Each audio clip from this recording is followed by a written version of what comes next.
Bonjour à tous et à toutes. La dernière fois, je vous avais lu Lévitique chapitre 10.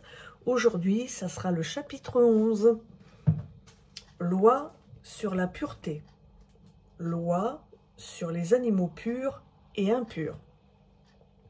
L'Éternel parla à Moïse et à Aaron et leur dit : Parlez aux Israélites, dites-leur, parmi tous les animaux qui sont sur la terre, voici ceux dont vous mangerez. Vous mangerez de tout animal qui a le sabot fendu, le pied fourchu et qui rumine. Mais voici parmi ceux qui ruminent ou qui ont le sabot fendu, ceux dont vous ne mangerez pas. Le chameau qui rumine, mais qui n'a pas le sabot fendu, vous le considérerez comme impur. Le daman qui rumine, mais qui n'a pas le sabot fondu, vous le considérerez comme impur. Le lièvre qui rumine, mais qui n'a pas le sabot fondu, vous le considérerez comme impur. Le porc qui a le sabot fondu et le pied fourchu, mais qui ne rumine pas, vous le considérerez comme impur. Vous ne mangerez pas de leur chair, et vous ne toucherez pas à leurs cadavres. Vous les considérerez comme impurs. Voici parmi tous les animaux aquatiques ceux que vous mangerez. Vous mangerez de tous ceux qui ont des nageoires et des écailles et qui sont dans les eaux, soit dans les mers, soit dans les rivières. Mais parmi toutes les bestioles aquatiques et tout ce qui vit dans l'eau, soit des mers, soit des rivières, tous ceux qui n'ont point de nageoires ni d'écailles seront abominables pour vous. Ils seront abominables pour vous. Vous ne mangerez pas de leur chair, et vous considérerez comme abominables leurs cadavres. Ils seront abominables pour vous, tous ceux qui, dans les eaux, n'ont point de nageoires ni d'écailles. Voici parmi les oiseaux ceux que vous considérerez comme abominables et dont on ne mangera pas. Le vautour, l'orfraie et l'aigle de mer. Le milan, le faucon et ce qui est de son espèce, le corbeau et toutes ses espèces, l'autruche, le hibou, la mouette, l'épervier et ce qui est de son espèce. Le chat-huant, le plongeon et la chouette, le cygne, le pélican et le cormoran, la cigogne, le héron et ce qui est de son espèce, la huppe et la chauve-souris. Toute bestiole ailée qui marche sur quatre pattes sera abominable pour vous. Mais parmi toutes les bestioles ailées qui marchent sur quatre pattes, vous mangerez celles qui ont des jambes au-dessus de leurs pieds pour sauter sur la terre. Voici celles que vous mangerez, la sauterelle, le solame, le argol et le agabe, selon leur espèce. Seront abominables pour vous toutes les autres bestioles ailées à quatre pattes. Elles vous rendraient impurs. Quiconque touchera leur cadavre sera impur jusqu'au soir. Et quiconque portera leur cadavre nettoiera ses vêtements et sera impur jusqu'au soir. Vous considérerez comme impure toute bête qui a le sabot fendu, mais qui n'a point le pied fourchu et qui ne rumine point.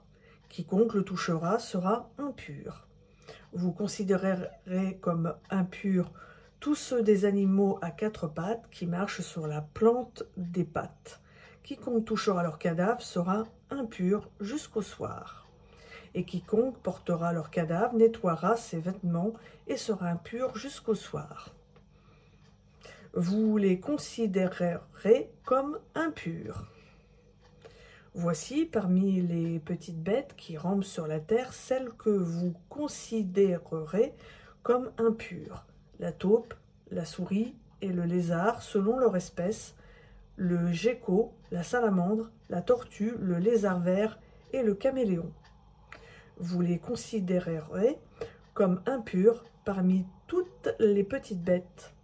Quiconque les touchera, quand elles sont mortes, sera impur jusqu'au soir. Tout objet sur lequel en tombera quelque chose quand elles sont mortes sera impur. Récipient de bois, vêtements, peau, sac, tout récipient dont on fait usage, il sera mis dans l'eau et restera impur jusqu'au soir, après quoi il sera pur. Tout ce qui se trouvera dans un récipient de terre où il en tombera quelque chose sera impur, et vous briserez le récipient. Tout aliment qu'on mange et sur lequel on verse de l'eau sera impur, et tout breuvage que l'on boit dans n'importe quel récipient sera impur. Tout objet sur lequel tombera quelque chose de leur cadavre sera impur. Le four et le foyer seront démolis, ils seront impurs. Et vous les considérerez comme impurs. Toutefois, une source et une citerne formant une réserve d'eau resteront purs. Mais celui qui touchera leur cadavre sera impur. S'il tombe quelque chose de leur cadavre sur une semence qui doit être semée, elle restera pure. Mais si l'on a mis de l'eau sur la semence et qu'il y tombe quelque chose de leur cadavre, vous la considérerez comme impure.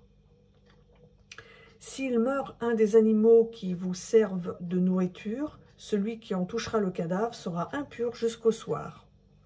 Celui qui mangera d'un tel cadavre nettoiera ses vêtements et sera impur jusqu'au soir, et celui qui portera un tel cadavre nettoiera ses vêtements et sera impur jusqu'au soir. Sera abominable toute petite bête qui rampe sur la terre, on n'en mangera pas. Vous ne mangerez aucune des petites bêtes qui rampent sur la terre, ni celles qui se traînent sur le ventre, ni celles qui marchent sur 4 pattes ou sur un grand nombre de pattes, car elles sont abominables. Vous ne vous rendez pas, vous-même abominable par tous ces reptiles qui rampent. Ne vous rendez pas impurs par eux, ne vous souillez point par eux. Car je suis l'Éternel, votre Dieu, vous vous sanctifierez et vous serez saints, car je suis saint. Et vous ne vous rendrez pas impurs par toutes ces petites bêtes qui rampent sur la terre. Car je suis l'Éternel qui vous ai fait monter du pays d'Égypte pour être votre Dieu, et vous serez saints, car je suis saint. Telle est la loi touchant les animaux, les oiseaux, tous les êtres vivants qui se meuvent dans les eaux, et tous les êtres qui rampent sur la terre, afin de distinguer ce qui est impur de ce qui est pur, l'animal qui se mange de l'animal qui ne se mange pas. Donc voilà, c'était la lecture de Lévitique chapitre 11. Je vous souhaite à tous et à toutes une bonne fin de journée et à bientôt sur Elolam.